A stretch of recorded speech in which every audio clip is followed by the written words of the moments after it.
All right, welcome back to the channel. It's your boy Fanon. In this video, Lamont Roach talking out the side of his neck as he gets set up for a good fight, but one that may not go his way, as he's been talking a whole lot about Gervonta Davis, but has to fight Isaac Cruz on a PBC card coming up soon. At the same time, he's out here calling Gervonta Davis a weirdo and talking about how he disrespected him. Let's talk about the boy that talked himself out the lovin' in this video.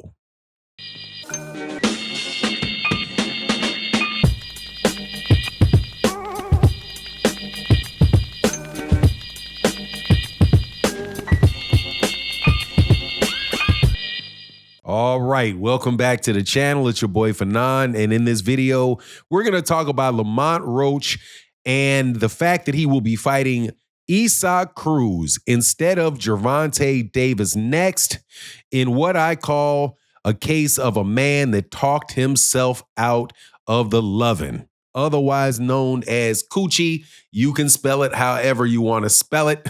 However, he definitely is not where he wanted to be.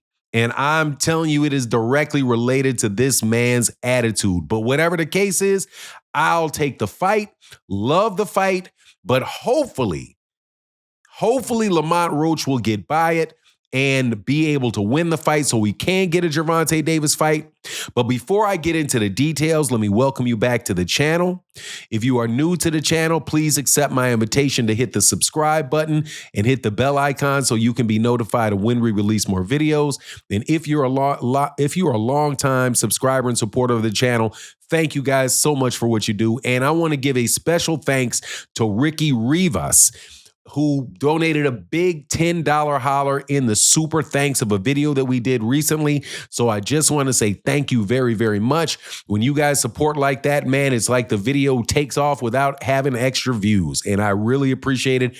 Every dollar super chat is super thanks is worth 1,000 views. 10,000, a $10 super thanks is worth 1,000 views. So thank you guys so much for what you do. But let's get into this, man, because I ain't feeling Lamont Roach. I'm happy that he got this fight against Isaac Cruz, though. But really, truly, man, I think this guy talked himself into some money. I like that. I'm loving the fact that he got the Gervonta Davis fight. I love the fact that he stayed active, continued to talk about himself, and he was, as a result, presented with a very, very solid opportunity at 140 pounds to fight Isaac Cruz.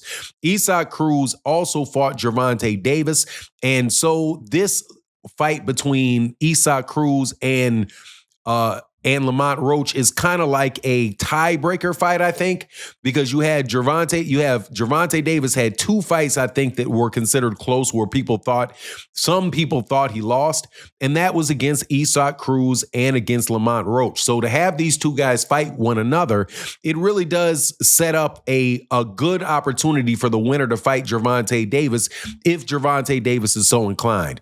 Now, my understanding is that Gervonta Davis, because he is going for the money and not for the big name, not for the actual fights, and to determine whether or not, this guy is the best, who's the best fighter. That's clearly not what Gervonta Davis is doing over his next couple fights, because this one right now that he has coming up is with Jake Paul. So that obviously does not fit the bill. The fight with Manny Pacquiao is definitely got to be considered time sensitive if Manny Pacquiao is able to beat Rolly Romero, which I'm telling you right now, don't count him out, and don't think that it is, don't count him out, and don't just assume that he's going to win, because Rolly Romero is going to come to win that fight. And I think Rolly Romero has made a lot of improvements inside and outside the ring. However, that's Gervonta Davis's next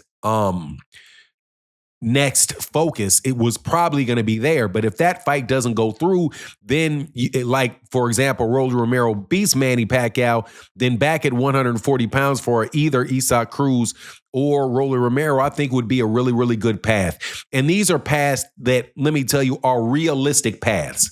What I'm not going to do in this particular video when I talk about what Gervonta Davis is doing or what Gervonta Davis should do next, I'm not going to throw out there a bunch of matchups that can't happen, right? Or are so difficult to happen because people are not in the right promotional places. The people themselves are playing games, really don't want the fight, whatever. So I'm not talking about, well, yeah, Gervonta Davis shouldn't be doing this. He should be fighting Shakur Stevenson next. Gervonta Davis is not in control of the career moves of Shakur Stevenson. And my personal opinion is that Shakur Stevenson is trying to do a Terrence Crawford on Gervonta Davis. He's trying to sit out, wait, get a fight, stay busy, continue to promote his name and promote his other fights off the back of Gervonta Davis's name. Meanwhile, it's going to go 4, 5, 6 fights, several years where he's collecting money. And then eventually, if he sees a weakness in Gervonta, say Gervonta gets in a car accident or Gervonta Davis doesn't look good in the fight or he looks, then, okay, let's get this fight done. Let's get this fight done so that you can catapult yourself to the top of the sport off Gervonta while Gervonta does all the hard work and you come up and try to be the cleanup crew. I'm going to tell you right now, that is not what Gervonta Davis' team is going to allow Shakur Stevenson to do. They're not going to allow Teofimo Lopez to do it. They're not going to allow any of these guys to do it. You see what they're trying to do is they are going to be the ones that are going to capitalize on the name and the marketability of Gervonta Davis, and they're going to be the only ones to do it. That was an error, in my personal opinion, that was made by Errol Spence Jr., because Errol Spence Jr. really did serve as a springboard for Terrence Crawford and Terrence Crawford's career when it was Errol Spence at 147 pounds that did all the heavy lifting for that undisputed title. Even when you look at Terrence Crawford and how he fought Canelo Alvarez was the one that did all the heavy lifting to connect all 4 of those belts. You cannot tell me that these fighters are not sitting back with their teams, coming up with 5 fight plans, 6 fight plans that will result in them taking advantage and exploiting Gervonta Davis's names, while they really are the ones that are making it most difficult to make the fight. Shakur Stevenson could have went over to the PBC, focused and stayed with the PBC, but he didn't. He signed a contract with Matchroom. Now he's a free agent, but he's still up underneath the wing of Turki Al-Sheikh, getting paid for the fights that Turki Al-Sheikh are going to give him. And he's over there fighting the same way Terrence Crawford is over there fighting. And I promise you, you can see the same thing in several other fighters that people claim are the fights that they want to see Gervonta Davis take. Again, you can Lamont Roach can call Gervonta Davis as weird and disrespectful as Lamont Roach wants to. But the fact of the matter is, nobody has been more weird and disrespectful to somebody than the boxing world has been to Gervonta Davis by claiming that the man has never done anything in his career and building up and hyping up fighters like Lamont Roach to think that they are like world beaters because they got a draw from the guy. Anyway, that's my take on the matter. Please let me know what you think in the comment section. And with that, I'm out. Deuces.